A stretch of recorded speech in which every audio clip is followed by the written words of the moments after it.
once again, my name is Andrew.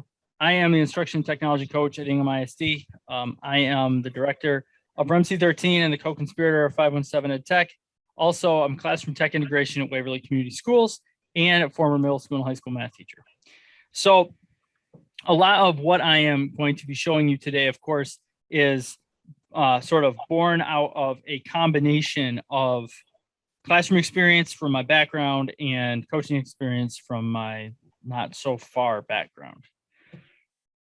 The resource hyperdoc is there. I just put it in the chat, but if you're watching this video later, I will make sure that's linked down below in the show notes. So our objectives for today, again, I'm going to try and be fairly ambitious here. I want to talk about the Desmos Activity Builder from a non-computational standpoint, where we're just talking about building activities a little bit for people who are new to it, to give you a sense of how to get started and what types of things that you can do. Also, I want to try and do an introduction to the Desmos Computation Layer so that you can see the potential for coding that exists in the Desmos Computation Layer. Now, with that in mind, I'm gonna try to model a variety of different things in both sections. So this is gonna be a very content-heavy hour, unless it goes differently than I'm expecting it to go. So if at any point you have questions, please interrupt me, because there's a very good chance that I'm going to kind of end up tumbling downhill like a boulder. And once I get rolling, I don't exactly know if I'm going to be saying things that are making big jumps or small jumps. I've never actually given this presentation before, so there's a lot of opportunities for feedback built into this. Okay, so let's get started here. Go ahead and go to student.desmos.com and type in that code. And then I will, I want you to walk through a presentation, walk through a short activity there that gives you a sense of kind of where we're gonna head by the end of this session today. So I can see some of you are getting in there. Now, what this activity is going to ask you to do is it's gonna walk you through an activity where you're going to enter data at the beginning, and then that data is going to get used throughout the activity on the later pages. The first activity is going to be simply to put some a pattern in the output variables for that table. Okay, and that's, if you want this activity to go kind of the way it was designed, and then stick to a linear pattern. If you want to get more creative, you can, but you're going to have a hard time doing it because the rest of the activity, the math, is based on a linear relationship. So if you want to mess with the program, you can. It's totally up to you. And if you want to have some fun with it also, you can try getting a few answers wrong so that you can kind of see what it does as far as helping students sort of self-check a little bit. It doesn't properly self-check. I'm going to show you a way that you can code Desmos so that it does that. But so the first one is simply to get that pattern in there. And you notice that as you get that pattern in there, the data shows up on the graph beside it.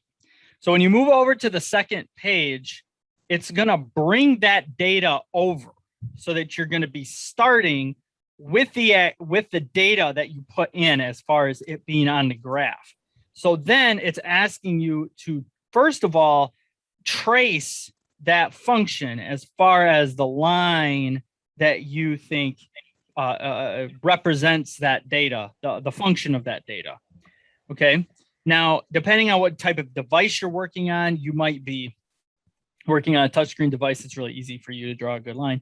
You might be working with a mouse like I was. You can see mine says new guy, and it's a little wobbly because I'm working with a mouse and it doesn't work out as well, but that's okay.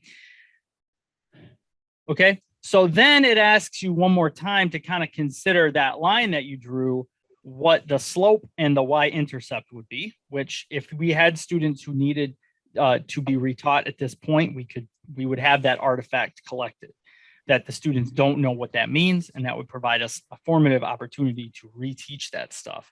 Now, moving over to slide 3 or to page 3, the third activity then will plot the line as it got entered with slope and y-intercept to give the students a chance to see if the line as it's drawn matches the scribbled draw line that they made.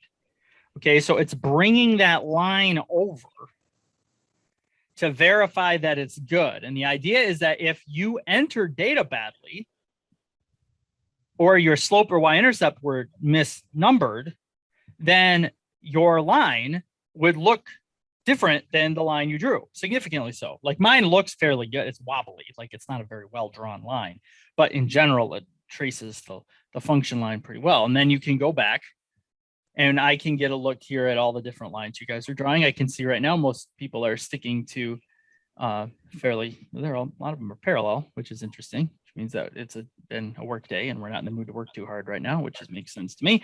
All right, so then if you head over, now it asks the students with that line that's drawn and it brings the original data over from the original table and then gives them some other points that then they have to kind of calculate according to the function that they've been working with so far.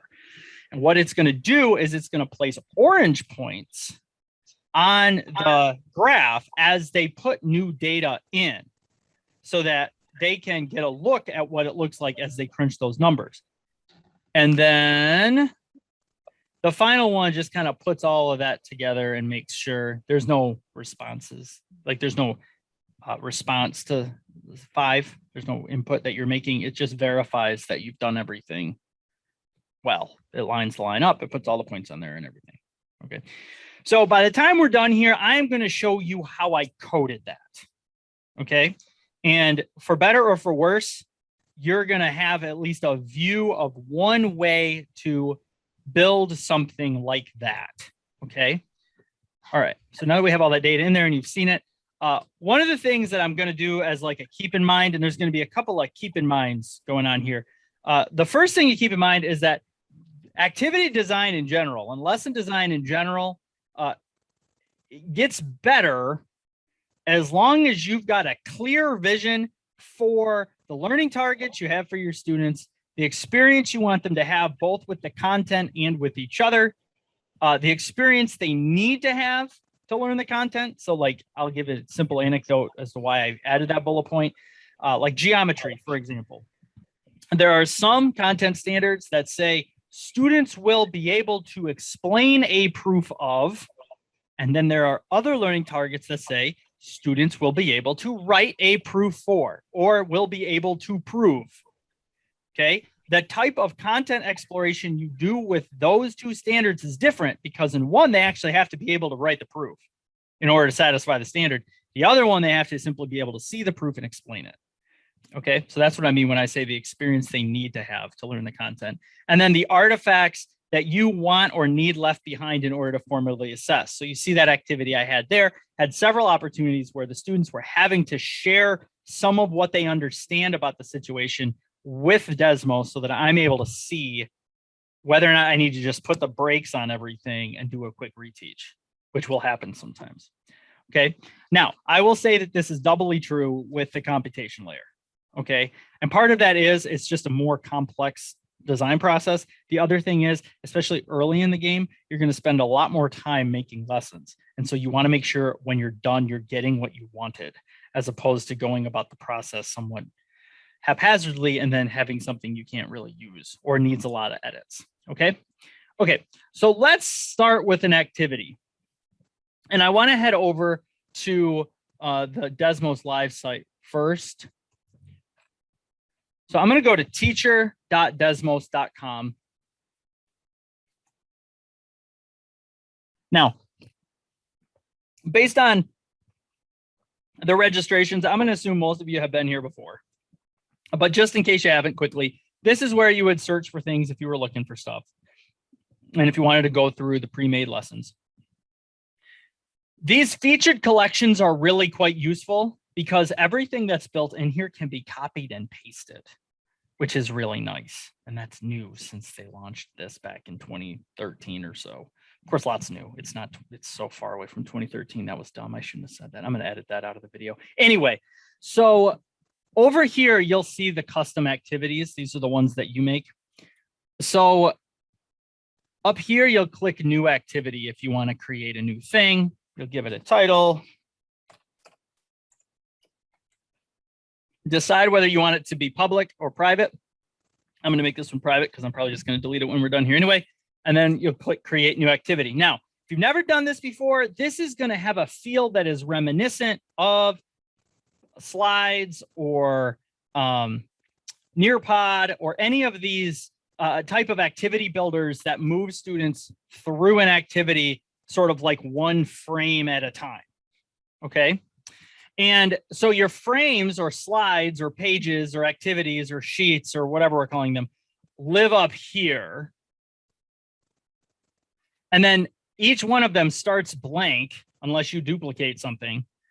And these are the things that you can do with them. Okay. So the note is just a written piece, something that you have to tell the students that they have to read, but there's no interaction with it aside from them reading it. Text input means they're going to type an answer and it's going to be words. Math input means they're going to type an answer, but it's going to be mathy. It's going to be a function. It's going to be a number. It's going to be a fraction or a decimal or something like that.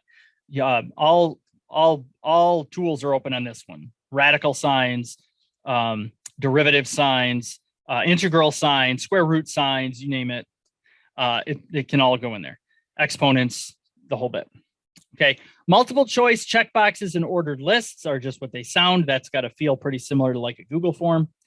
Okay, and the nice thing about these is even without coding, you've got the ability to set right answers on these ones so that you can, if you want to do that, you can set a right answer with that and get a little bit of feedback, even if you're not into learning how to code or if you know how to code and don't like doing it very well.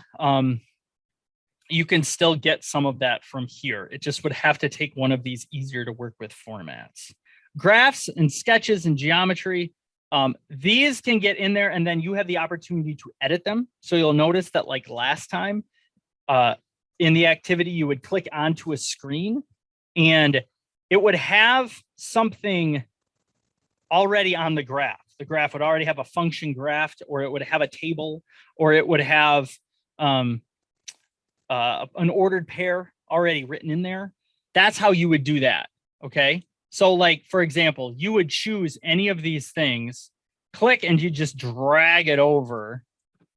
Okay. And you notice how it says edit graph. You could just click on that and type whatever you wanted. You could put instructions in here. You could put a table in here. You could put an image in there if you wanted them to graph over the top of something. Okay. Like if you had, perhaps you had a geometric image and you wanted to do a reflection or rotation. Okay. You could have them do that. Okay. But all of these pieces can play in even together. So you could put a note here, type some instructions, have a graph here where they're looking at something and have them analyze it and put a text input box down here where they look at the graph, analyze it, think a thought, and then type the thought in the box. And then you can get it so that if you check that box, when they hit submit on the box, it will show them answers that other students made as well. Okay, so that's just a ready-made checkbox that you can have where it will gather other students' answers in that session and share them back out. Okay, so there's a lot of potential right here, even before we get into any of the computation stuff, even before we get into any of the coding stuff, there's a whole bunch of potential that lives just right here. Okay, and when you're back in the original or at the teacher.desmos.com homepage, these collections have pieces that you can copy and paste in. Okay, so if you want to do a special kind of starter screen, this collection has all kinds of interesting things, random generators and data collection screens and different kinds of whiteboards with graph paper or other sorts of organization pieces on there. Okay, so these are checks for understanding. if you open up the student preview for this, and you notice I just clicked on that and it came right up with the student preview. This little button right here up says copy this screen. And so if you wanted to just steal that, Desmos gives you the tools to do it. Okay. And it gives you the teacher moves down here.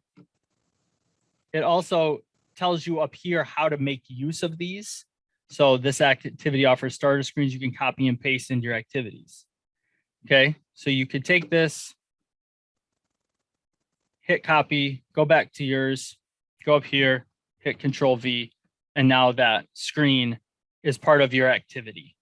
So any activity that you see that has a screen in it that you really, really like, you don't have to worry about recreating it. You can just take it. Now, this is going to become a useful way to look at these things as you start the computation stuff, because learning the computation layer parts of this often, at least for my own learning's sake, often requires seeing something function the way I want it to function mostly, and then clicking on the code to learn how they put that together. Okay, and we're going to talk more about that here in just a little bit. But once you, now I want to get it all the way through a regular activity build quickly, and then I'm going to spend at least the second half hour or so talking about the computation stuff, because that was a high demand item. So once you have this done all the way that you like it, which I would assume that you wouldn't make it look like this, because there isn't really a whole heck of a lot going on here, but you'd hit publish. If you hit this preview button, it gives you the ability to click through it and see what your students would see. And then you could hit dashboard preview as well if there's anything to look at, which we're not really asking the students to do a whole lot here, but, and then hit publish. And then once you're ready to actually give this activity, there's two ways that you can do it. You can do a single session code, which is how I've been doing with you guys, because we're not in any kind of class group together. Or you can hit assign, and like, you see how this has, I've paired all my Google Classroom classes with it. I could push that to this Google Classroom class, and it would create an assignment in Google Classroom and push that right in there. So that's something that you have as an option as well. That will save a couple of clicks for you. Okay. Okay. So let's take a look at some of the computation stuff. Okay. So a couple of things about that. First of all, I want to see, am I still sharing my screen? Okay. So if I go in here to look at the sign in and I see what kind of coding level we've got 2s and 3s. Okay, so some of you have coded some, but some of you have not coded much. Okay.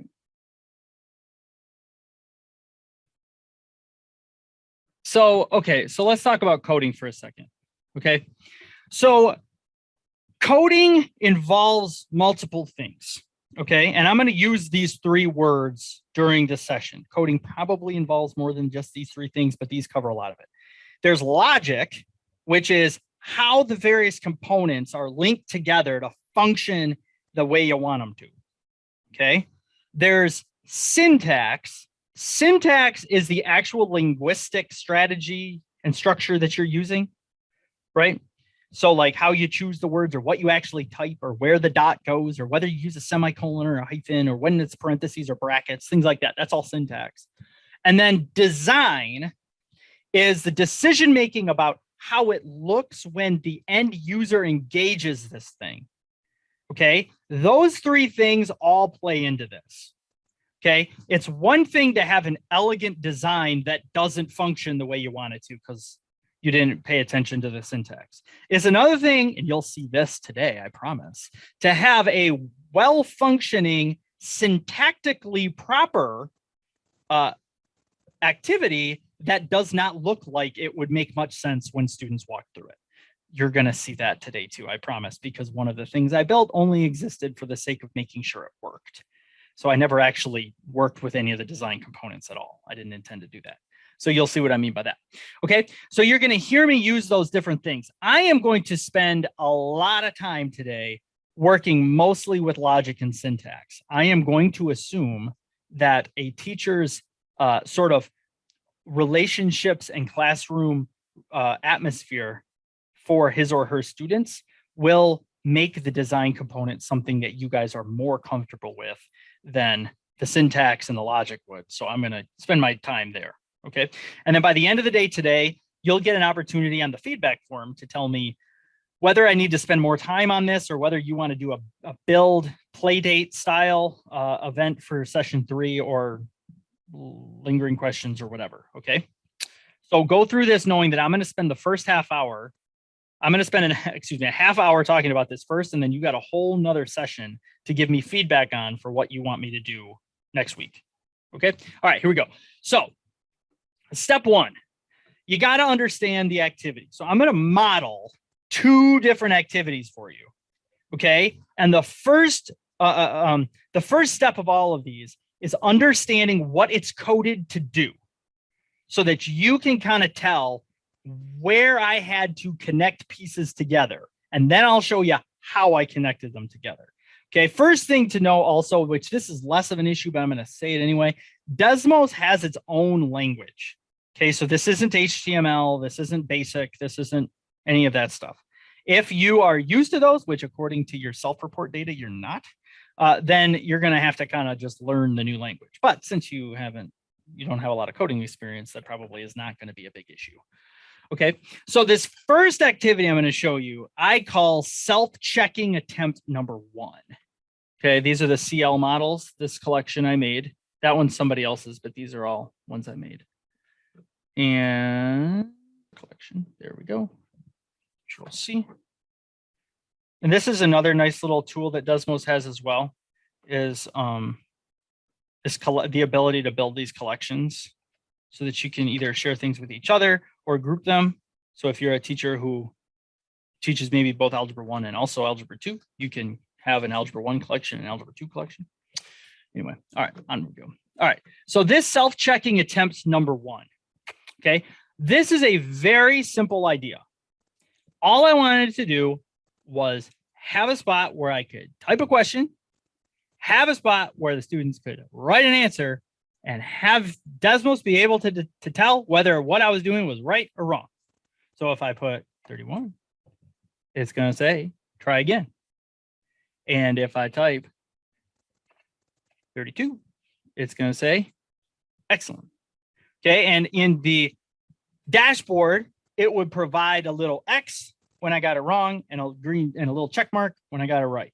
So in addition to the ones that you've seen me do so far, just to have the little dots there, meaning that they did something, this will actually evaluate whether the answer is correct or incorrect.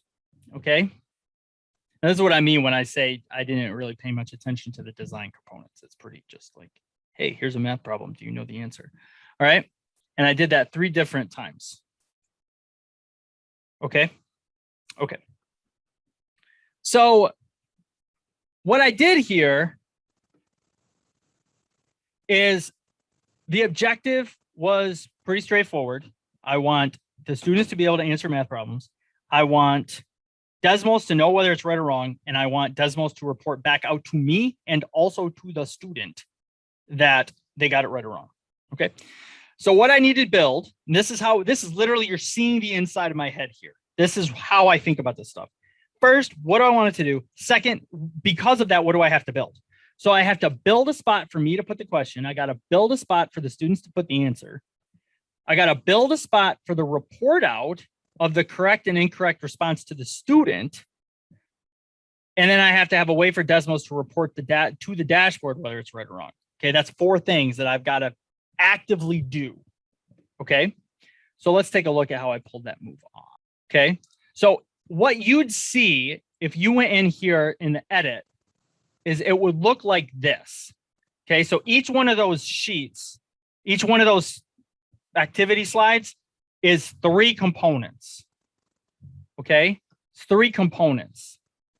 A note component with no coding. All I did was type there. All I did was put the question I want them to answer. A note component that has some coding. That you notice that that spot is blank because that's where the excellent or try again shows up. If I put something there, there will be words there. And I don't want there to be words there. I want there to be nothing there until the student submit an answer. And then it will say excellent or try again. Okay.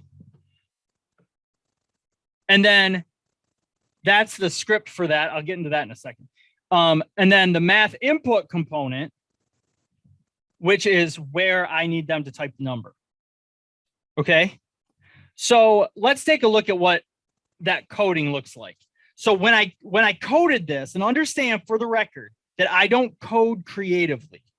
Okay. I go out and I look on Yahoo, boy, that was a long time ago. Google and YouTube and the Desmos help forums to try and find a model of something that's close to what I want to do and start with that and then tweak it to match what I'm doing. Okay. I can't say even almost, I never just write code. I always start with a finished product. Okay. And we're going to talk about that in a second too. So the note coding, the note component here, I'm going to need to code it because it's conditional. Okay. And those of you who teach geometry know what I'm talking about, but conditional is that if then piece, right? If this, then do something else. So there's three different scenarios playing out with this. Either the student has not submitted an answer yet, then it's going to do one thing, namely leave it blank. The student has submitted an answer and it's incorrect, at which point I need it to report out, try again. And the student has submitted an answer and it's correct, at which point I needed to report out excellent. Okay. That's what my challenge is there. So that coding will look like this. Okay. It will look like this. And I would encourage you to go into that activity, make a copy and paste of it so you can edit it, and then click in there and look at the coding. But basically what's going on here is it says content colon, and then it's got this $sign with the brackets. That's pretty standard coding language for like something's going to go in there. It's basically creating like a target. Okay. And so that result that goes here then is when answer1.script.correct and answer1.submitted say excellent, meaning when the answer is right, say excellent. When the answer is submitted only, it just is submitted, but it's not right, say try again. And then otherwise, you notice I just have the two quotes with nothing in between them. That's blank, right? Say nothing until something is submitted. Once something is submitted, either say try again until the answer is correct. Okay, so that's what that coding, that's what that syntax is for. And once again, I don't want to get bogged down in where the dot goes and what the script dot correct and all that. I don't want to get bogged down in that. Okay, you'll mostly because I don't know how transferable that is anyway. You know what I'm saying? Like, I'm not sure if it's just that's what the model I saw had in it. So I took it, except I had to tweak little things. And what did I have to tweak? Well, you notice that this says answer one here. I chose that because it says answer one here. So I can type this to say whatever I want. I could write coffee mug there. And as long as I write coffee mug there, as it knows it's looking at the right component. That's the label for that component. Okay, and there's going to be a lot of that, especially in the next activity, is just identifying what you're calling these components so that then you can call those things back up in the code later on. Okay, now this box here, I'm counting on Desmos to determine whether the answer is right or wrong. Okay, now this is a pretty simple code. You just write correct equals this dot numeric value equals 32. And the reason I put 32 is because that's the right answer to 8 times 4. So if you steal this activity, then you can know that the only thing you've got to change in there is that number right there. And then correct, colon, correct. Okay. I don't know why that's there, but it is. And I didn't want to delete it because it might break. So that's how this knows. You see how it says answer1.script.correct? That means, is the number evaluated as correct down here? If so, this if then box can work with it. Okay, that's how that whole thing flows together. And then in the activity builder for slide 2, the answer isn't 32 anymore, right? That because that says square root 144, which I just went with the positive square root. So those of you who are really picky about this stuff, just let me do my positive square root. Okay, I know the answer is plus or minus 12. But I went down here and I wrote numeric value equals 12 because I had to switch that. Otherwise, the students would put a right answer and it wouldn't tell them it was right. And then this last bit here with this derivative, that answer is just 2. Those of you who aren't calculus people, it is. Trust me on that. But there is a different structure you have to use if you want the answer to be anything other than a number. Okay, and I figured that was getting in a little bit too deep if I started getting into all that. But like if you want an answer here that's something other than a number, it won't work. Okay, not the way it's written. It will work. You can make it work. You can make the answer a function, y equals 2x plus 3 or whatever. Okay, but you would need to change that back-end coding because this is assuming that this is a numeric value. So it says this dot numeric value. You would need to change that up. Okay, so if that's something you want to see, write that in the feedback form, and I will make sure and sniff that out so that there can be a model for that next time as well. Okay, I want to pause right there because I'm about to go into a larger scripting coding model, but I want to pause right there and see if you've got any questions, because all of what you just heard over the last about 15 minutes is the first time I've ever said any of that stuff out loud. So let's take a look at this activity you guys ran through at the beginning, because there's a lot more going on there. So first of all, I want to, I think I gave all this. This link here will show you where I learned that. It's a YouTube video by a woman who, bless her heart, was able to teach me how to do this in under 5 minutes. So this stuff is not, once again, once you get the hang of coding, this stuff can be picked up pretty quickly. Okay, that's the good news. Okay, anybody who is comfortable with sort of like the mathematical idea of variables and the linear transition and inputs and outputs and all these other things like that, this thinking will function nicely with you. Okay, I am confident of that. Okay, so let's take a look at this functions activity, and I'm going to try and get through this in 15 minutes and then give you guys a short amount of time to ask any questions when I inevitably confuse you. The objective for this is for the students to make an initial pattern that then they'll analyze throughout the lesson, building toward an understanding of how different patterns of inputs and outputs create different lines. Okay, so here's what I'll need to build. What I'll need to build is a spot for them to put the pattern data in. That data then needs to be graphed in a way that the students can draw over. The students need to be able to do analysis to turn that hand-drawn line into a graphed line.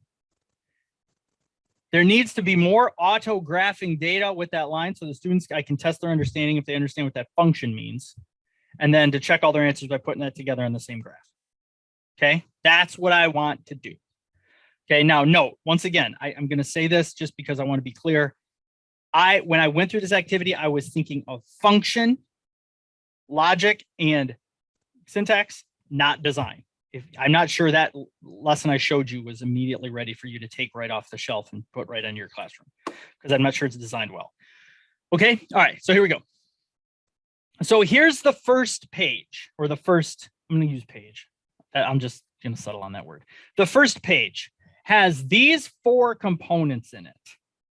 Okay, the first one has the directions. The second one has the table. The third one has more directions. Those are just, that's 2 notes. All right. And then this is a you should know that. No, my mind's gone blank. But anyway, I'm thinking that's a numeric input, but I'd have to go look. And then this graph. Now, when you're looking at these things, you'll notice this little green circle up here in the corner. That means there's coding on that component. So these ones don't have any coding on them. They just are as they look. But this one's got some coding because that little green dot is highlighted up there. Okay. All right. So first things first, I want to highlight the fact that I had to label those 2 components because I'm going to need them. Okay. I'm going to need these later. Okay. And this is one of the reasons you got to kind of think about how this whole thing fits together before you get too far into this. Okay. So I labeled this one T1 for table 1 and this one graph 1. Okay. All right. So this is a graph component. I need the ordered pairs from T1 to be plotted on graph 1. Okay. That's what that coding is going to be built to do. First things first, I got to go in there and I got to take the graph and I've got to plot a generic ordered pair called XY. The graph needs to know what it's graphing. It's graphing an ordered pair. I don't want to put numbers in that ordered pair because then it's going to graph a discrete ordered pair. It's not going to look at those as variables. It's going to look at those as numbers. And then it's going to just plot the point with the numbers and that'll be the end of it. So I put XY and left it because the coding up here said that the number list X is T1 over here, column numeric values 1. That means it's the first column. That's where I get my X's from. Then I'm going to get my Y's here. I've got to go back to table 1, the column for numeric values, and get column 2. Okay, and presumably if I were in 3-dimensional space and I had a third column, I could do Z number list, Z, T1, column 1, numeric values 2. Okay, or numeric values 3 for a third column if I were doing that. Okay, so then as I or a student or whoever starts entering data there, those ordered pairs become complete.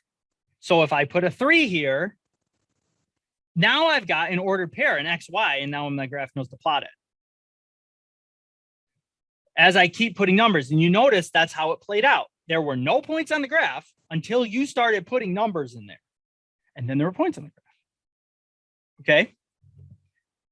Okay. So that was the simple, I suppose. I mean, I don't mean simple in the sense that it's easy to do. I mean, simple in the sense that all they were really doing is entering numbers and watching those points show up on a graph. Okay. All right. So then we moved them over to the next page. Now, this page is, again, got 4 components. It's got a drawing component here, a note component here, and 2 math inputs, 2 numeric inputs. Okay. Now you notice I've had to do some naming again. Okay. So I had to call this one drawing 1 because I'm going to need it. I had to call this slope 1 and I call this y-intercept 1 because I'm going to need those. Okay. Now, if I were designing this for students, I would probably add another note box and put one over the top of each of these and say, hey, put your slope here. Hey, put your y-intercept here. But that's not how I did it this time. We live and learn, don't we? Okay. So the coding is only up here in this component. Once again, that's where the green dot is. I didn't do any back-end coding for these. I just labeled these 2. Okay. And the script is completely ignoring this. There's nothing there for it. Okay. So what I wanted to do with this, though, as you went through the activity, you noticed I wanted the graph G1 as it existed on that first page to come across and become the background for this drawing activity. Okay. So what that meant was I needed to code that to say background colon, and then graph layer, graph1.calculator state. Now, what that really means is I want you to take whatever's called graph 1, which is a calculator state, and bring that over and have that be the graph layer background of this drawing activity. And then I put bounds colon graph1 dot bounds so that it knows what domain and range to graph the graph over. You don't have to do graph1 dot bounds. You can restructure that. And I'm going to show you what that looks like too, because I had to do that on, I think, page 4. I brought a graph over and I needed new bounds for it. A new Y max, Y min, X max, X min. Okay. So all I did there was create this drawing activity where whatever was living on graph 1 came over here. So if a student were to go backwards and tinker with that and change it, it would then look tinkered and changed over here on drawing 1. Because whatever that looked like over there, that's what's coming over as the background of the drawing activity. Okay. All right. Now, this one introduces the idea of variables.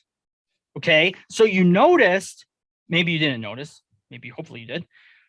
The note on page 3 finished the sort of Mad Libs style piece here with whatever you entered here. If you entered slope 2 and y-intercept 2, then this says, so you said the line you drew had a slope of 2 and a y-intercept of 2. The graph line should mostly match the sketch line, and that means that the one equation for the sketch line you drew is line y equals 2x plus 2. It will insert those values that you put in there, okay? Now, this is sort of the same thinking as a mail merge. I don't know if you guys have ever done mail merges where you create like templates in Google Docs and then you take like a Google form based on the answers that get entered into the Google form. It pushes out a fresh Google Doc with those things put in there. I don't know if you've ever done that before. It's not that hard. It can be done. I can teach you how to do it. But that's the same kind of thing that's going on here.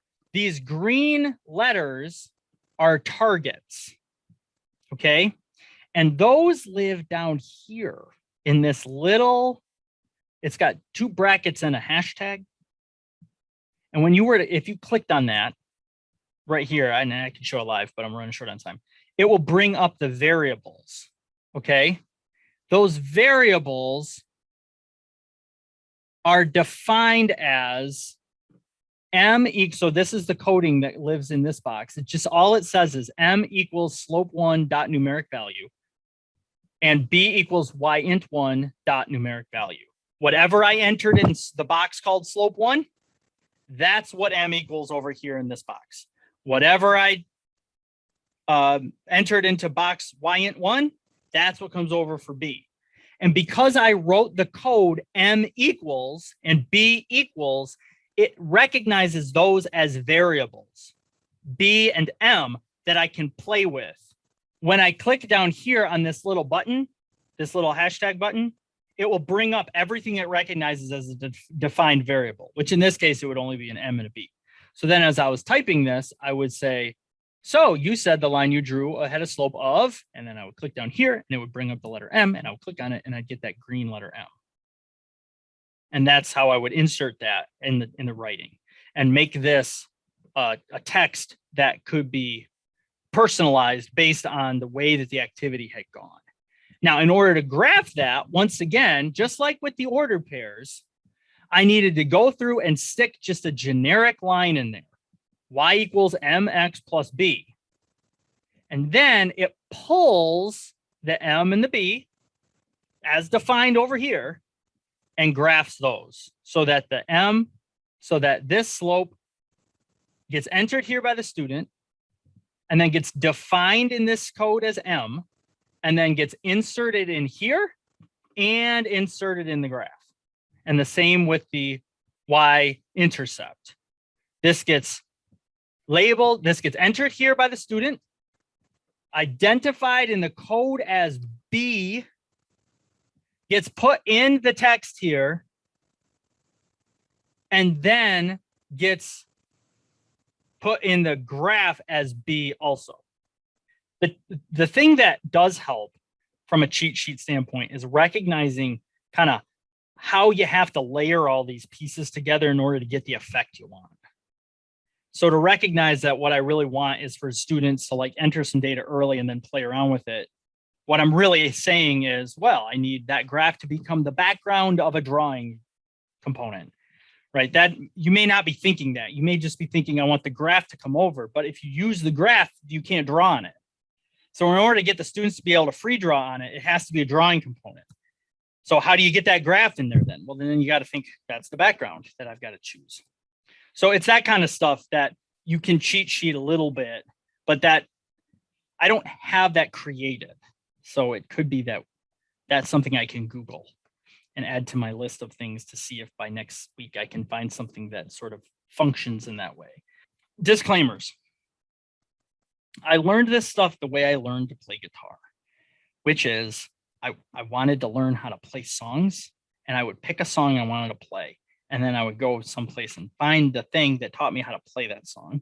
And then I would do that with another song, and then another song, and another song. The next thing you know, you've learned 35 or 40 different chords, because in order to play all those songs, you got to learn new chords sometimes. The next thing you know, you got a lot of chords that you know, and now you got a lot of chords that you know, and you can play a lot of songs. Okay. That's sort of how I learned this. Okay. I thought, I bet I could make Desmos do this. And I could, and I learned how. And then I thought I'd make Desmos do this. And then I could, and I learned how. Okay. The upside to that is my learning is quite resilient, and I have lots of different resources that I know where I can look for help.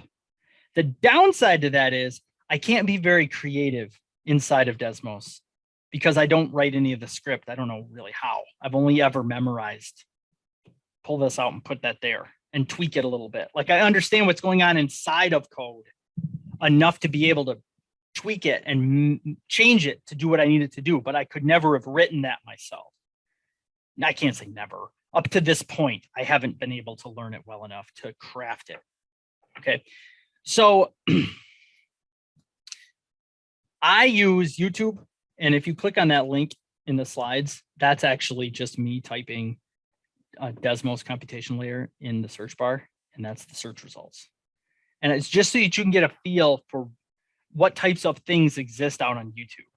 There are like 90-minute seminars from Desmos own trainers that you could watch. And I did watch one of them, and I found that I got a little bit bogged down in the sort of back end theory of the coding.